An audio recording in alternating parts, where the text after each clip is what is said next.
देखते हैं कि न्यूट्रिशन क्या होता है। Process of obtaining food from the surrounding and using it for a various metabolic activities by an organism जो अपने सराउंडिंग से फूड लेता है और वेरियस मेटाबॉलिक एक्टिविटीज़ में जब वो उसको यूज़ करता है तो उसी को हम कहते हैं न्यूट्रिशन। जैसे कि आप देख सकते हो कि अगर आप फूड खाते हो उसके बाद वो आपको एनर्जी देता है और आपकी ग्रोथ होती है, या फिर आपकी हेल्थ खराब है तो वो उसमें आपको हेल्प करता है, उसी को हम कहते हैं न्यूट्रिशन। अब देख लेते हैं हम मोड ऑफ न्यूट्रिशन दो टाइप के होते हैं, ऑटोट्रॉप होता है और एक हेटरोट्रॉप। ऑटोट्रॉप मतलब जो अपना खाना जो अपना न्यूट्रिशन खुद बनाता है, ऑटो मतलब सेल्फ, और हेटरोट्रॉप्स मतलब अदर जो अपना खाना दूसरों से लेता है, मतलब वो अपने फूड के लिए दूसरों पर डिपेंड रहता है। ओके, तो वो आता है हेटरोट्रॉप्स में। ऑटोट्रॉप में एग्जाम्पल आ जाएगा प्लांट एंड सम बैक्टीरिया वगैरह आ जाएगा इसमें एग्जाम्पल, जो अपना खाना खुद बना सकते हैं। क्योंकि ऑटोट्रॉप क्यों अपना खाना खुद बनाते हैं? क्योंकि उनके पास क्लोरोफिल है जो सनलाइट की एनर्जी को एब्जॉर्ब कर सके, इसके लिए ऑटोट्रॉप अपना खाना बना सकते हैं। हेटरोट्रॉप के पास क्लोरोफिल नहीं है, ये है रीज़न कि वो अपना खाना खुद नहीं बना सकते। इसमें आ जाएंगे एनिमल्स, जितने भी है ह्यूमन बीइंग वगैरह सब इसमें आ जाएंगे। फिर हम देखेंगे आगे हेटरोट्रॉप फर्दर 3 पार्ट में डिवाइड है, पैरासिटिक, सैप्रोफाइटिक और सिम्बायोटिक। पैरासिटिक मतलब कि ये होस्ट पे रहते हैं और उनसे उनका खाना लेते हैं, तो उनका एग्जाम्पल आ जाएगा कसकटा, अमरबेल। फिर सैप्रोफाइटिक जो सड़े गले पे रहते हैं, मतलब फंगई, राइजोपस। आपने ब्रेड का एग्जाम्पल देखा होगा कि ब्रेड पे जो फंगस लग जाती है वो क्या होता है कि वो ब्रेड होता है वो सड़ जाता है, तो उस पर वो वहाँ से वो अपना खाना लेते हैं। और सिम्बायोटिक में एग्जाम्पल आ जाएगा लाइकन। सिम्बायोटिक मतलब म्यूचुअल अंडरस्टैंडिंग जैसा होता है कि ओके तुम ये काम करो और हम दोनों मिलके वर्क करेंगे और मिलके खाना बनाएंगे। ओके, तो ये आ जाता है सिम्बायोटिक में। अब हम ह्यूमन डाइजेस्टिव सिस्टम देखते हैं। तो प्रोसेस ऑफ न्यूट्रिशन ह्यूमन में हम देख लेते हैं। सबसे पहला स्टेप जो होगा वो इंजेशन, मतलब फूड को इनटेक करना। पहला जो हो जाएगा वो हो जाएगा इंजेशन मतलब जब हम फूड को इनटेक करते हैं। उसके बाद आ जाएगा डाइजेशन, जब आप उस फूड को ब्रेक करते हो तो वो प्रोसेस हो जाएगा डाइजेशन, जो कि हम इसको बहुत डिटेल में पढ़ने वाले हैं। और फिर आ जाएगा थर्ड वन जो है वो एब्जॉर्प्शन। अब आपने उसको ब्रेक कर लिया है, अब आपने उसको ब्रेक कर लिया है, ब्रेक करने के बाद उसको एब्जॉर्ब करोगे तो आ जाएगा एब्जॉर्प्शन। फिर आएगा एसिमिलेशन, मतलब अब वो ब्लड में ट्रांसपोर्ट हो गया है, अब बॉडी उसको यूज़ कर रही है तो उसको कहेंगे हम एसिमिलेशन। और फिफ्थ है जो भी अनडाइजेस्टेड फूड है जो डाइजेस्ट नहीं हुआ है तो वो बॉडी से रिमूव आउट हो जाएगा, वो आ जाएगा डाइजेशन में। अब हम ह्यूमन डाइजेस्टिव सिस्टम में देख लेते हैं किस किस चीज़ की ज़रूरत होती है। एलिमेंट्री कैनल और डाइजेस्टिव ग्लैंड्स, ये सारे मिलकर डाइजेस्टिव सिस्टम में डाइजेस्ट करने में फूड को हेल्प करते हैं। तो सबसे पहले स्टार्ट कहाँ से होता है? माउथ, और माउथ से स्टार्ट होता है बकल कैविटी। फिर वहाँ से फूड कहाँ जाता है? फेरिंग्स में जाता है। फेरिंग्स से इसोफेगस मतलब फूड पाइप, और फिर वहाँ से जो फूड है वो जाता है स्टमक से जाता है स्मॉल इंटेस्टाइन से लार्ज इंटेस्टाइन एंड फिर एनस। ये सारे एलिमेंट्री कैनल से, मतलब माउथ से लेके एनस तक का जो पार्ट्स है उसको पूरा हम कह देंगे एलिमेंट्री कैनल कह देंगे। ओके, फिर उसके बाद हम देखेंगे डाइजेस्टिव ग्लैंड्स। कुछ ग्लैंड्स भी है जो कि डाइजेशन में हेल्प करते हैं, जैसे कि स्लाइवरी ग्लैंड माउथ में प्रेजेंट होगा, गैस्ट्रिक ग्लैंड जो कि स्टमक में प्रेजेंट होगा, इंटेस्टाइनल ग्लैंड जो कि इंटेस्टाइन में प्रेजेंट होगा, एंड लीवर और पैनक्रिया। ओके, तो अब हम आगे बढ़ते हैं, फंक्शन देखेंगे कि किस तरह से डाइजेस्टिव सिस्टम वर्क करता है, किस तरह से फूड डाइजेस्ट होता है। तो सबसे पहले आपने इनटेक ऑफ फूड, खाना आपने खाया, कहाँ स्टार्ट हुआ? माउथ से। ओके, फिर टीथ ने माउथ में क्या फंक्शन होगा हम वो देखेंगे। उसके बाद टीथ क्या करेगा? Chewing and grinding of food, मतलब खाने को पहले वो वैसे ही वो कॉम्प्लेक्स फूड है तो था वो कॉम्प्लेक्स था, अब उसको पहले फिजिकली ब्रेक डाउन करना पड़ेगा। जब वो फिजिकली ब्रेक डाउन हो जाएगा उसके बाद हम उसको केमिकली उस पर एंजाइम उस पर वर्क करेगा। तो फिजिकली वो किस तरह से ब्रेक होगा?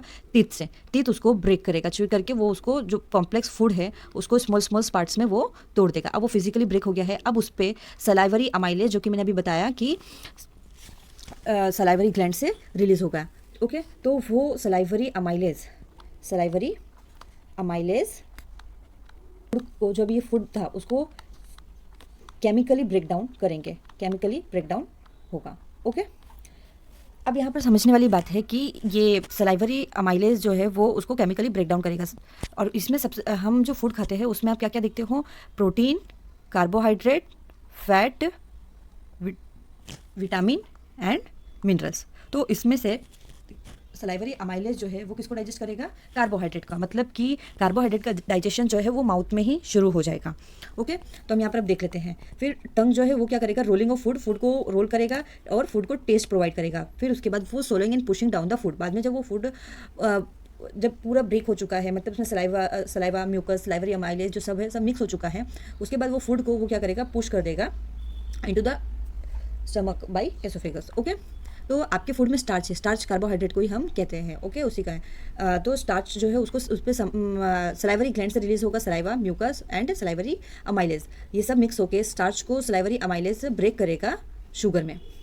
ओके, ग्लूकोज में, मतलब अब वो कॉम्प्लेक्स से सिंपल मॉलिक्यूल फॉर्म होता जा रहा है। पार्शियली उसको ब्रेक डाउन करेगा, फुली ब्रेक डाउन वो स्मॉल इंटेस्टाइन में जाके होगा। तो अब हम देख लेते हैं हमारा जो फूड है वो आ चुका है ईसोफेगस में, taking food from mouth to stomach by peristaltic movement. अब माउथ से स्टमक तक फूड जो जा रहा है वो किससे जा रहा है, ईसोफेगस से। ईसोफेगस को हम लोग विंड पाइप भी ईसोफेगस को हम लोग फूड पाइप भी कहते हैं। और वहाँ पर एक मूवमेंट होगा, contraction expansion of muscle of the oesophagus, मतलब कंटिन्यूसली ईसोफेगस के जो मसल्स हो गए वो कॉन्ट्रैक्शन और एक्सपेंशन करेंगे, और उसी को बोलते हैं हम पेरिस्टाल्टिक मूवमेंट। उसी तरीके से वो जो फूड होगा वो हमारा ईसोफेगस से स्टमक के अंदर आ जाएगा। ओके, यहाँ पर वो इस तरह से ये कॉन्ट्रैक्शन एक्सपांशन वाला प्रोसेस चलेगा। ओके, अब हमारा जो फूड आ चुका है वो स्टमक में आ चुका है। तो अब हम देखेंगे कि स्टमक में क्या होगा और गैस्ट्रिक ग्लैंड क्या रिलीज करेंगे, ए टू जेड चीज़ हम देखेंगे। तो हम देख लेते हैं स्टमक में। स्टमक में अब फूड आ चुका है तो स्टमक में गैस्ट्रिक ग्लैंड सिक्रेट करेगा गैस्ट्रिक जूस। ओके, अब ये गैस्ट्रिक जूस क्या करेंगे उस फूड में, गैस्ट्रिक जूस में आप देखोगे क्या क्या रिलीज हो रहा है, pepsin, HCl and mucus. Okay, तो पेप्सिन क्या करेगा, enzyme that break down the proteins. अब यहाँ पर क्लियर बता रहा है कि ये जो एंजाइम है पेप्सिन, वो क्या करेगा कि जो प्रोटीन है उस फूड के अंदर जो आपने खाना खाया है उसमें जो प्रोटीन है उसका डाइजेशन पेप्सिन करेगा।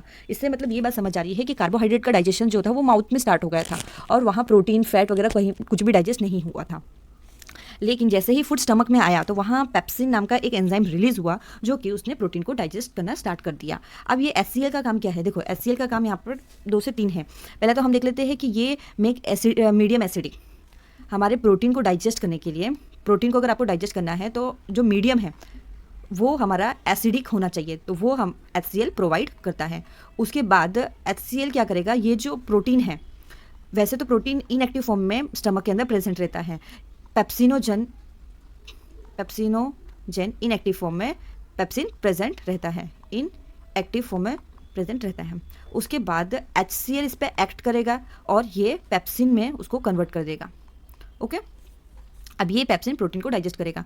फिर HCl हो गया एंड म्यूकस क्या करेगा कि ये HCl जो होता है वो बहुत ही ज़्यादा एसिडिक होता है, तो इसके लिए जो म्यूकस है वो प्रोटेक्ट करेगा, inner lining of the stomach को प्रोटेक्ट करेगा और फूड को लुब्रिकेट करेगा। अब हम देखते हैं जो हमारा फूड है वो हमारा आ चुका है स्टमक से स्मॉल इंटेस्टाइन में। स्मॉल इंटेस्टाइन में कुछ सबसे पहले हम लोग स्मॉल इंटेस्टाइन से पहले हम पढ़ लेते हैं लीवर और पैनक्रिया। तो लीवर की जो लीवर का डक्ट है वो स्मॉल इंटेस्टाइन में खुलेगा और लीवर क्या रिलीज करेगा, produce bile to break down fat. Liver जो है वो बाइल प्रोड्यूस करेगा जो कि फैट का ब्रेक डाउन करेगा। तो अभी आप लोग ने क्या देखा कि जो कार्बोहाइड्रेट था, कार्बोहाइड्रेट वो कहाँ डाइजेस्ट हुआ, स्टार्ट माउथ में। ओके, प्रोटीन का कहाँ डाइजेशन स्टार्ट हुआ, प्रोटीन स्टमक में। ओके, और फैट का डाइजेशन जो हुआ वो स्मॉल इंटेस्टाइन में। लेकिन उसको डाइजेस्ट करने के लिए जो जूस है, बाइल जूस, वो कहाँ से आ रहा है, लीवर से। ओके, तो हमने देख लिया कि किस चीज़ का डाइजेशन कहाँ होता है। तो produce bile to break down fat, produce nutrient absorb from the small intestine, और क्या करेगा, process nutrients absorb from the small intestine. दूसरा फंक्शन लीवर का ये है कि जो भी न्यूट्रिशन जो बन गया है वो absorb from the small intestine से वो एब्जॉर्ब कर लेगा। फिर detoxify harmful substance and store vitamin, और जो भी डिटॉक्सिफाई जो हार्मफुल सब्सटेंस है वो उसको डिटॉक्सिफाई कर देगा और विटामिन का स्टोरेशन जो होगा वो लीवर में होगा। ओके, फिर हम देख लेते हैं पैनक्रिया, प्रोड्यूस एंजाइम। अब पैनक्रिया बहुत सारे एंजाइम रिलीज करेगा जिसको हम कहते हैं पैनक्रियाटिक एंजाइम, जिसमें आप देख लोगे कि लाइपेज होगा जो कि फैट को डाइजेस्ट करेगा, अमाइलेज होगा जो कि कार्बोहाइड्रेट का डाइजेस्ट करेगा, और ट्रिप्सिन जो होगा वो प्रोटीन को डाइजेस्ट करेगा। ओके, मैंने आपको पहले ही बताया था कि ये जो न्यूट्रिएंट हैं वो फुली डाइजेस्ट माउथ स्टमक में नहीं होते हैं, जाके फुली डाइजेस्ट ये सारा कहाँ होता है, स्मॉल इंटेस्टाइन में होता है। फिर पैनक्रिया का एक और फंक्शन है, वो क्या करता है, इंसुलिन और ग्लूकागोन रिलीज करता है जो कि ब्लड शुगर लेवल को मेंटेन करता है। हम इसके बाद वाले चैप्टर में ये चीज़ थोड़ा डिटेल में पढ़ेंगे। फिर हम देखते हैं जो हमारा फूड है वो स्मॉल इंटेस्टाइन में आ चुका है। हमने देख लिया कि लीवर ने क्या की, लीवर का फंक्शन देख लिया, पैनक्रिया का फंक्शन देख लिया। अब हम देखेंगे इंटेस्टाइन का क्या फंक्शन है। इंटेस्टाइनल एंजाइम्स रिलीज होंगे, स्मॉल इंटेस्टाइन अपना एंजाइम रिलीज करेगा जिसको हम लोग इंटेस्टाइनल एंजाइम कहते हैं। वो कन्वर्ट कर देगा कार्बोहाइड्रेट को ग्लूकोज में कन्वर्ट कर देगा, मतलब ये इसका कॉम्प्लेक्स फॉर्म से उसको वो सिंपल फॉर्म में उसकी कन्वर्ट कर देगा, और फिर फैट को ये फैटी एसिड एंड ग्लिसरॉल में कन्वर्ट कर देगा, मतलब ये इसके कॉम्प्लेक्स से उसको सिंपल फॉर्म में इसको कन्वर्ट कर देगा कि वो इजीली अब स्मॉल इंटेस्टाइन की जो विलाई है उससे वो एब्जॉर्ब हो सके ओके। फिर उसके बाद हम देख लेते हैं प्रोटीन को ये ब्रेक डाउन कर देगा स्मॉलर मॉलिक्यूल अमीनो एसिड में। अब स्मॉल इंटेस्टाइन में जो आप देखोगे कि विलाई प्रेजेंट होता है, फिंगर लाइक प्रोजेक्शन होता है। इस तरह से ये स्मॉल इंटेस्टाइन जो रहता है उसमें आप देखोगे कि विलाई, बहुत सारा विलाई इस तरह से प्रेजेंट रहता है। तो इसमें अब जो भी डाइजेस्टिव फूड है वो अब विलाई के थ्रू ब्लड में चला जाता है, help in absorption of food into the blood. Okay, I hope आपको चैप्टर समझ आया होगा।